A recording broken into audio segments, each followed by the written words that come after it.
car that was in second place, the Cool Racing car, the third place car, Cool Racing car. That's Rashad Tajeras. He was in that battle with Delatrans. I wonder if there was that's at Indianapolis. No, it's Porsche curves. Look at Porsche in. The back of the car is backed it in. That is Porsche in, isn't it?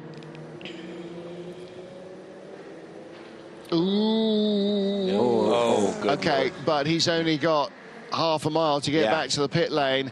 Just how much of the cars are going to leave on the racetrack in the process. Now, when the 94 Porsche crashed, we heard Gustavo Menezes saying, do you want me to stop and take the nose out of the way? If we think back to Sebring last year, there was a slight off-track excursion for the number 7 Toyota. Jose Maria Lopez continued, and then the nose dropped under the wheels. The under tray dropped under the wheels. The whole nose dropped, and he shot straight off at much higher speed. What happens here? Oh, he went off on the inside, collected the wall and bounced to the outside. Ooh. So has he come all the way across the gravel trap? Did he go off a long way earlier than the scene of the accident? Yeah. I think he has. I think he's come across the gravel and not quite missed the end wall there and got tagged and turned. Here we go. That's the 34 car that's now up to second place. That's into Europol's Albert Costa. Wait a minute. What happened to Louis Delatraz? Because Costa was closing on them.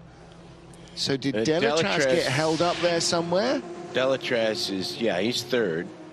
Yeah, so he continues. And into the pits comes the very damaged Cool Racing car. The left rear suspension is all... Yeah, that's a long stop. See the way the light comes on in the cockpit when they come into the pit lane? Blue light flashing. That's not the impact light, is it? Or is that just a coloured light when they come into the pit lane? Because if it is the G light, no, I think it's on both sides. I think it's a car Looks flashing like it's on light. both sides. Yeah, I don't think it's the impact light. If an impact on the car registers more than a requisite number of G, then the driver is, by regulation, taken directly to the medical centre. Now, the fact that he's managed to come into the pit lane without any outside intervention means that the car can continue, even if the G light has come on and he needs to be examined, because it doesn't necessarily dictate damage to the car. That's going to take some time to... It's pretty big damage, both to the front and the rear of the car. He's done a job on it, hasn't he? Yeah, he has. He really has. Unfortunately, it does look like it got tagged on the side, spun round, it slapped that whole left-hand side and taken the rear off as well. And this is where you see all the frangible items coming off, all the wings, the nose cone, the crash structure on the front that's bolted on above and below, all the pedal box cylinders, the brake and clutch cylinders, and then all the rear bodywork.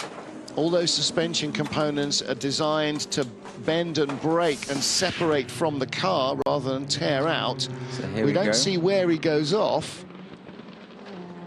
He's going off in front. Yeah, he's lost it before the corner, hasn't he? Yeah, he lost it as he turned in. I thought he may have come across the gravel. He didn't. He was on the road, but he lost it a long way out. So Rashad Tajeras